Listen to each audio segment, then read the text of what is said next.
Santa Cruz Museum of Natural History not too long ago. Another donor-based community effort, not funded by the city. So if you feel particularly generous, I got to put a pitch in for them. Otherwise, I won't be on the board anymore. I also work with Sempervirens Fund, where I'm now on their land stewardship committee, and that's very interesting. When I was with Parks, I was looking at their efforts from the other side of the fence, and now I've joined Sempervirens as they speculate on properties to add to the state park system, which benefits all of you. It's your state parks. I'm very proud of my time there. That's not what I'm here to speak about. What I'm here to talk about is indigenous culture of the area, which does take a far greater amount of time. But I want to touch on some vignettes. A lot of people here hike, I assume. You like to hike? Going on hikes? Well, I'm going to talk about a big hike. It started at the Presidio of Loreto in Baja California in the year 1769 with a small group of soldiers, Baja California Indians, 2 Franciscan priests, an engineer named Miguel Costanzo, and that team had orders from King Juan Carlos of Spain to hike north to a place that they knew was called Monterey.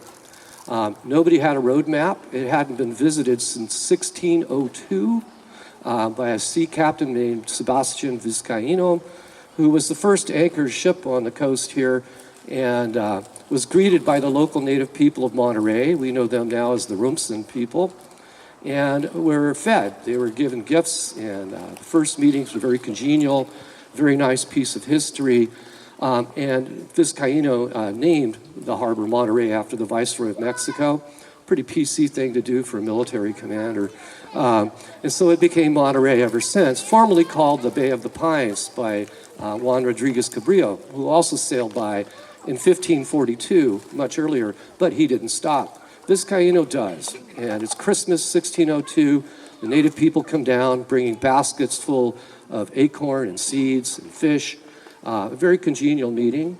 Vizcaino leaves on New Year's Day and thus names a point of land at the edge of Monterey Bay, Año Nuevo, New Year's Point, and continues his voyage of exploration.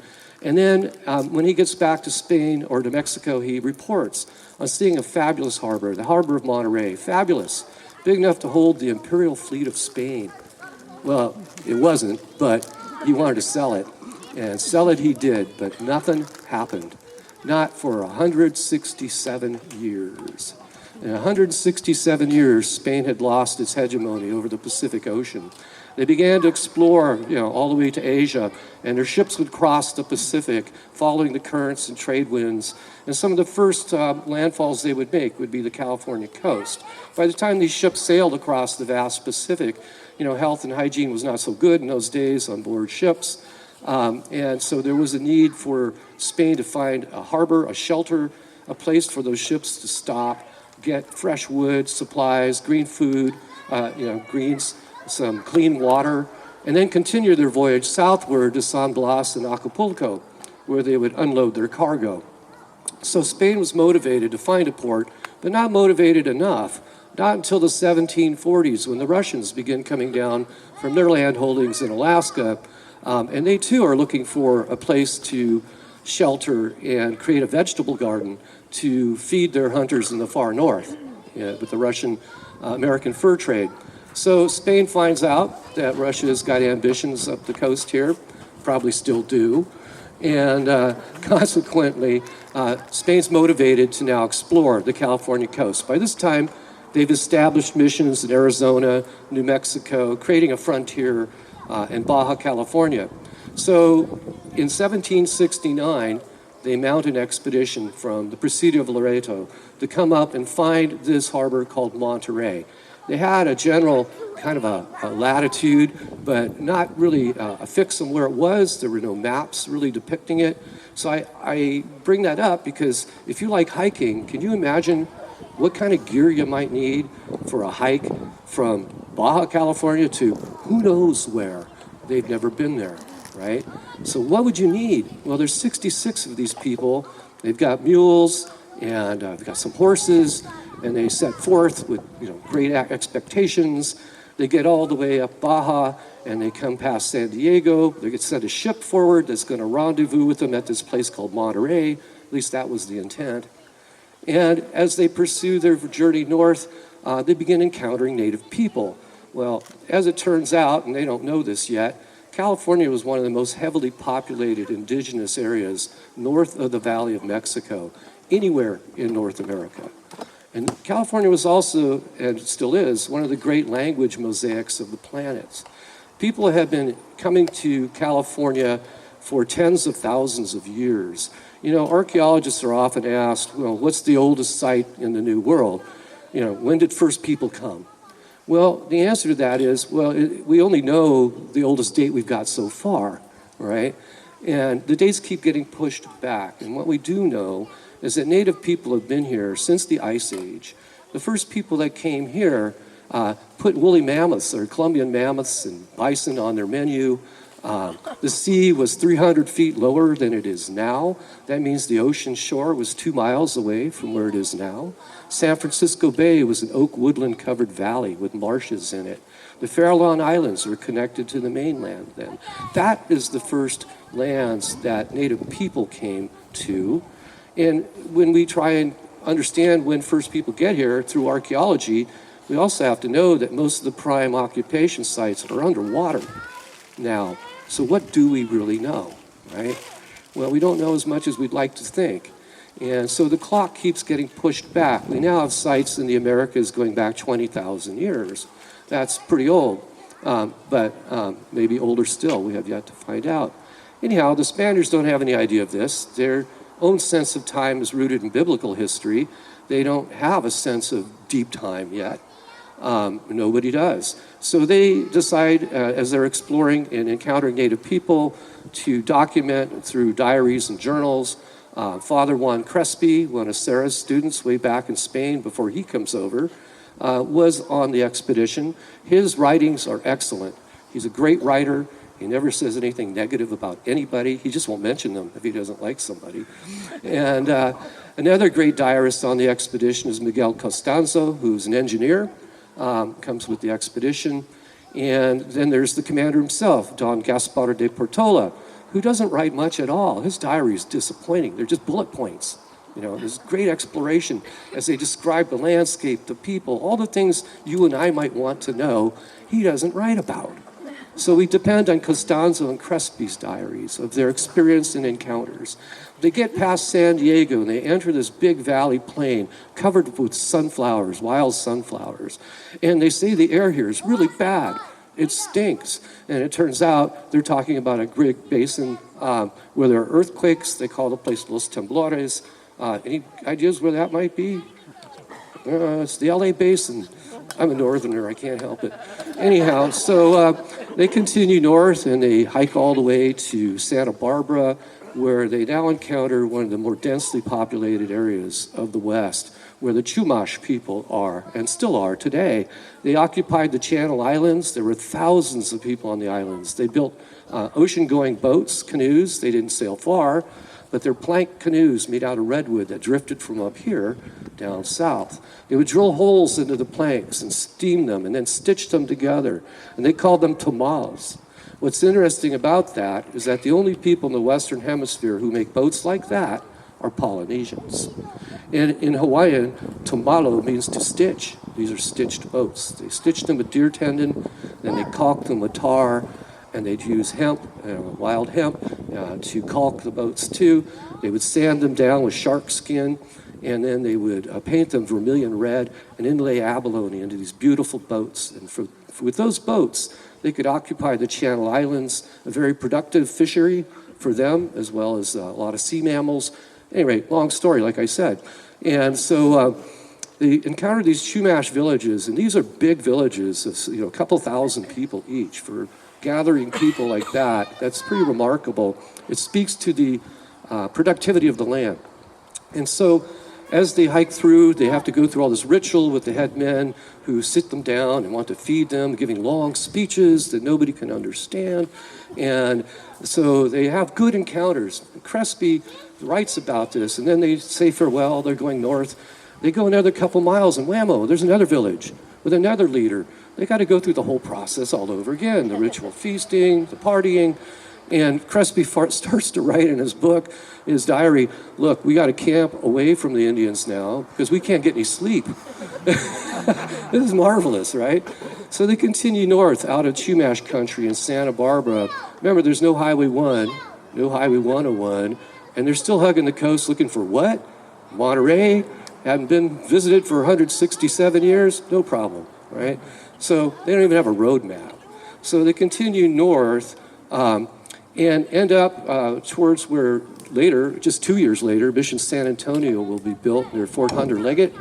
And they're starting to run out of food and supplies, and they've dropped down into what we know as the Salinas River Valley, which is pretty cool. Highway 101, you can book it, right? You can punch it down 70 miles an hour, look in the rearview mirror for the highway patrol, no problem, just keep going.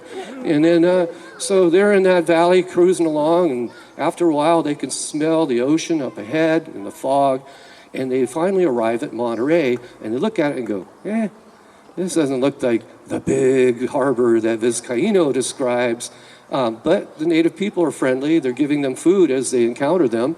And so they decide to camp out there and send a group of explorers south. Well, what's south of Monterey? The Big Sur coast? You know, we can't even keep a highway built there now, right? So Sergeant Francisco Ortega, he was not a diarist. I sure wish he was, because he's always ahead of the expedition finding the routes. They make the first encounters.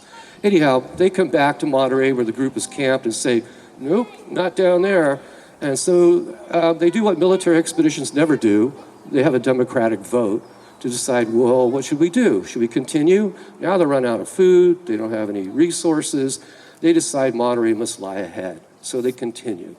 They continue all the way past the Salinas River, which did not empty where it does now. It used to empty towards Moss Landing. And of course it did up until the 1940s, actually. So they find that they can't go direct because now they've encountered a landscape full of marshes and reeds. They talk about seeing tracks of large animals they call buffalo, and what they are seeing are elk, large herds of elk. They see very large groups of pronghorn antelope, 50, 60 at a pop, and they keep seeing villages as they go. The villages are unoccupied. They've been abandoned. The Indians, the native people, have seen them coming and decide they want nothing to do with that, and they take off. So the expedition continues along the foothills towards Prunedale, because in between is a bunch of marshes and wetlands that become very difficult to navigate. And they continue along the foothills past what we call Watsonville. And along the way, they surprise a village. The Spaniards refer to them as heathens, which kind of puts the tone to the music. And they encounter a village that had no warning of their coming. And so the people kind of panic. They come out of their tule reed huts. They look like upside-down beehives. And the women run, and the men come out with their bows and arrows. Remember, they've never seen horses or mules or any of these guys before, or any of the stuff they're wearing. And so it's pretty remarkable if you think about it.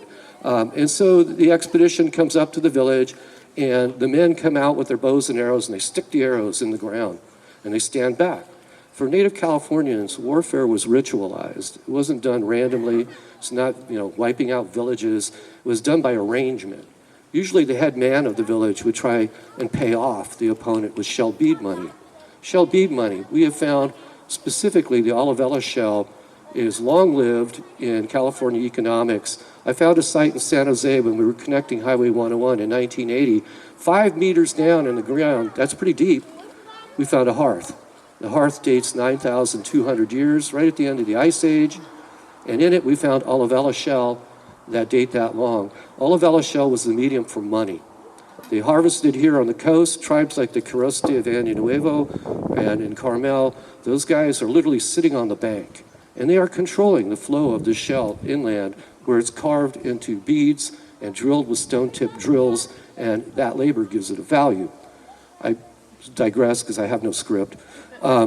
But I also excavated at Mission Santa Clara. I found the third church there on a highway project and 6,000 Native American graves. We capped the road work, shifted Highway El Camino over a little bit. It's all capped under the neighborhood still. But amongst the graves were thousands and thousands of shell beads, olivella shell beads. Those beads had straight holes in them, which tells me they were drilled with iron needles. So what you see is in the mission, there was an economy that the native people continued, and they had been doing for 10,000 years. I think this is the oldest continuous coinage in the planet. In any case, so the head man of a village would have this money and try and pay off the opponents to avoid bloodshed. Well, there's Portolá Expedition standing in front of this village, on their horses and mules, and the people are just like having none of it. They're standing there behind their arrows, looking at these guys. Francisco Ortega, the sergeant, gets off his horse with some red glass beads. The people love those glass beads. And so he brings them up, rides up, and he hands them out. Nobody wants them. Nobody's moving. So he gets off his horse and tries to, prefer some of these beads to the head man. He's not budging. They don't know what's going on. He puts it on a stick and tries to hand it over that way. Nothing happens. So what to do? They're at an impasse. There's a lot of these native people, and only 66 of these guys were starting to starve. So what happens is Sergeant Ortega pulls one of these arrows out of the ground, and immediately the native people are gathered around, they're ecstatic, they're clapping. He has stumbled upon tribal etiquette and done the right thing. What do you know? So now that people are gathering around, and, the native people or the women are making acorn meal for them, and I can almost hear them now saying, gosh, there's a lot of these guys. We got to feed all these guys, because making acorn meal is labor intensive. So they continued north from this village, but in that village, they see a huge bird. They call it a royal eagle. They measured at 7 feet, one account. Another account says 9 foot from wingtip to wingtip. What are they talking about? They're talking about a condor. California condors were as common as buzzards here once. Whenever a whale washed up, they would come 100 miles to eat on that carcass. Used to be common, along with grizzly bear, which the native people call aresh in their language, because they had to coexist. One wonders how well that worked. In any case, they're here. I stumbled in this village, and so they named the river after the bird, Pajaro River, and to this day, the Rio del Pajaro is named from that event. So the expedition continues northward. By this time, some of the explorers and soldiers are suffering from scurvy. Remember, they don't understand, vitamin C and all that. They've run out of supplies. They're in dire straits. So they camp at a little hollow by a creek where they start seeing the first redwood trees. They've never seen them before. Crespi and Costanzo write, they look like a tree they call savines, which is, I think, a juniper. But they say it's not a juniper. It's got red wood. And they say they stand tall and enormous. And they've seen the first ones. And they say, Crespi writes, they stand tall like so many candles, a real blessing of timber. Right? And this is the first encounters with redwoods. This is great stuff, right? You can't make it up. And so they camp in this little hollow to let the soldiers or try and recover from their scurvy, and they have a marginal time with that. But they named the place the Little Corral. Thank you, Corralitos. And so it is so named. And then they continue northward, and they go through what's probably Freedom Boulevard now. And they talk about two things that I'm confounded about. They talk about a lot of lakes, and some of them large, and most of you probably know there's wet spots out there, all right, but lakes, I'm not sure what they were seeing then. It was a different landscape than it is now. And so they see these lakes, and they continue north, and the redwood trees, and they come through this area here as they're looking for Monterey Bay. And as they come through here, they encounter native people too. The people here were named the Apto people. Aptos Creek is named after that. They had a head man named Soquel. These ought to be familiar names to you folks, right? And so as they're here looking at the villages and meeting people, they talk about the villages being abandoned. These people want nothing to do with this expedition. They see the trails going in the hills and to the beach. So the expedition continues north from here. Crespi is writing that everywhere we go, there are burned meadows. It's October 1769. All the meadows are burned. This is a problem for them because they can't feed their mules and horses, much less themselves, right? They need the villages now to help support them on the expedition. So Crespi is writing about these burned meadows from here to about Half Moon Bay. He mentions it 12 times in his diaries, but he gives us the clue what's going on. He says the heathen are burning these meadows to increase the seed harvest of the native seeds they mill into flour for food. Fire was a land management tool that these people did use. And in the process of burning the land, you burn regularly, you don't get hot fires because you remove the fuel buildup. So fire is a land management tool that native people have used for a long, long time. The other aspect of fire is come springtime, you get new growth. That new growth attracts browsers like elk, deer, antelope, birds that want the seeds, and the people know that. They know by burning near the village, they can reduce their search time looking for the game that they depend on. So we're talking about a managed landscape. Generally, tribal territories around here, and there were 50 tribes, each autonomous with their own land base. The reason there are so many is because they could only manage an area about 10 by 10 square miles per village. They rarely left those territories. These are not nomadic people, they're very residential. And so it's important for them to manage the land to produce, because come wintertime, they will depend on the stored foods that they put in their granaries next to their houses. So here comes Portola and his expedition. We're starving, we got scurvy, we don't know where we're going. Hey, this is great, you know. So they continue north through here, they hike on, they get to the San Lorenzo River, which is a remarkable find. It's a big river, and Crespi says, we should build a mission here. This is a beautiful spot for a plenteous mission. And there was a stream coming down from the hills above what is now Mission Santa Cruz. It goes through the neighborhood past UC, and it used to be like a waterfall coming down.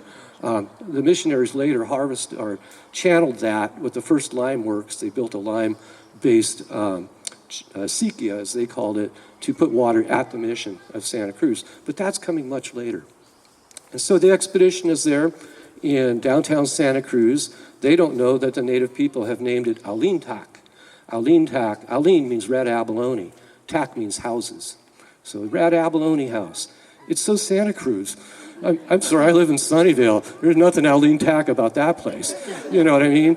So anyhow, they're coming up here and they talk about the meadows and the fields burned. They're running out of food. It's pretty dire. The other thing they notice about the burned meadows is all the hazelnut that is there available. Apparently hazel was very fire responsive. It comes back in abundance in burned meadows. And it's a food source for the native people. I've done a lot of archaeological excavations on the coast here, and we work with paleobotanists pretty closely. Most of the archaeology we do now is with a microscope. We're not trying to dig sites up. But things happen, sometimes you do. In any case, we were surprised to find that rather than acorn, we're finding hazelnut as the dietary refuse here, lots of it. Hazel was also important for basketry material. These are a fiber-based people, no clay, no metal, but lots of cordage. To make a net for rabbits takes about 1,700 stalks of dogbane, which you can hardly find now. There's a small patch at Sunset Beach, which Parks, before I left, was co-managing with some of the native folks of Watsonville, because that plant likes to be manipulated by people. It responds to it, like so many California plants. You know, most of you are probably aware, many of California's native plants are fire responsive, right? But how many people have thought of why? Well, it's fire responsive because the people light it up all the time. And so there's been a coexistence between people and fires. The people also want to keep all the dug firs out. If you let the land go, it gets choked with brush, dug fir, and goes through a transition. The hardest habitat to maintain is grassland. That always gets outcompeted. The native grasses of the past have been mostly outcompeted today by Mediterranean species brought in for the cattle industry.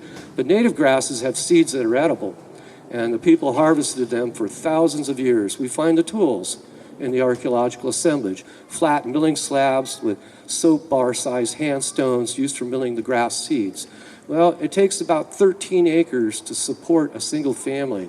So if you start looking around, you realize it's pretty important to manage that landscape and keep it open, and that's what they're doing. Places like Castle Rock are overgrown by dug fir now. We've started in parks. I still use we, even though I've retired, because you never really retire. And so we're trying to protect the black oaks up there because they're getting crowded by the dug firs. And it's important as a cultural landscape because there are bedrock mortars all around there. Mortars on boulders that were designed by the women to mill acorn and hard seeds. Well, they don't come naturally, you have to make them. And there are a lot of them up by Castle Rock, and you look around the Doug firs and go, what's the attraction? Well, it's because the black oaks have been outcompeted. So now Parks is trying to manually remove the Doug fir to reconstruct a black oak forest. What's key to that is that I no longer look at the mortars as the archaeological site. We look at the trees and the mortars as the archaeological site. It's a change in our thinking as professionals too. The archaeology is the food as well as the physical aspect you see, right? So these are the kinds of relationships we look to discover and rediscover as we decide how we're going to manage our land. You know, what will it be? It was a managed landscape. It was never a wilderness. Wilderness is a creation of our own minds. I like to quote a friend of mine, or an old time, I call him a friend because I was adopted in a Sioux family when I was young, ritually adopted. I learned to speak Oglala Lakota. There are 6,000 of them that have been relocated by the government into the San Francisco Bay Area, so I got involved. And one of their elders, they still recall, his name is Tatanka Iotanka. You've heard of him. It translates to Sitting Bull. And Sitting Bull once said, this landscape did not become a wilderness until the white man came. That's a very profound thing to say. He also said a people without history is like wind in the grass. And so I bring that up to my native partners because I've always done my archaeology in tandem with tribal partnership. And that's an ongoing legacy that Parks is carrying on now. As a matter of fact, 2009, we created the Coroste Valley Cultural Preserve in Año Nuevo, 220 acres to create a place for Native people to go and rediscover land management technique. We've entered into an agreement with some of the more contemporary folks, the Amamutsan of San Juan Bautista, the Muwekmas of Santa Clara Valley, and we're partnering with tribes now to bring back both the people to their homelands, but also the knowledge that we can rediscover together to learn how to treat the land. The land was always managed. It was managed by people. So the question to us and you is, what shall we make it now? What shall we create? So all of this happened with the explorers coming through in 1769. They continue up the coast. They get up to Waddell Creek, Rancho del Oso, and now the soldiers are dying, so they lay them out, and Father Crespi gives them last rites, and he talks about eating the little green apples, the manzanitas, which of course are vitamin C rich. And the next day, these soldiers are well. So Crespi says, it's a miracle. And he names the place La Salud, good health. And the expedition continues north to Año Nuevo, where they are greeted at the Parks Visitor Center by a gentleman who's waiting for them, who escorts them over some low-lying hills behind Costanoa Lodge. That's Coroste Valley now, named after the tribe at Año Nuevo. One of the biggest and most powerful of all the tribal communities. Why? Well, look at the landscape. You've got this marine terrace going out in the ocean, all its vegetable resources. You have the marine life of the ocean as well. And you got the bank. That's where the Olivella and the abalone is. That's a good thing. So we see the Coroste as being a very powerful nation. One of only 2 tribes in the Bay Area that the Spaniards refer to as nations. And of course they do because they respect them, because they resisted. When Mission Santa Cruz is built, it's part of a second wave of mission building. The earlier waves start 1770, 1771, San Antonio, then Carmel, San Diego, and then they start to infill in between. Not like the Sunset Garden books would tell you, one day's hike in between. That's nonsense. What they're doing is building the missions where the greatest Indian densities are, the native people, because they are going to be the settlers in the new world coming. So Spain's ambition was to create institutions, the presidio, the pueblo, the mission. The presidios are where government is where weights and measures are kept for economics. The pueblo are civilian towns that grow vegetables to support the presidio. And the missions were established to bring the native people in, voluntarily at first, and then not after a time. Native people die in the missions because now they're exposed to diseases they've had no resistance to. That's a legacy, that's a global legacy wherever we have explorers meet uncontacted peoples, smallpox in particular, venereal disease as well. 90 to 95% of California's mission Indians die within the first 3 years of being brought into the missions. That's a horrendous death rate.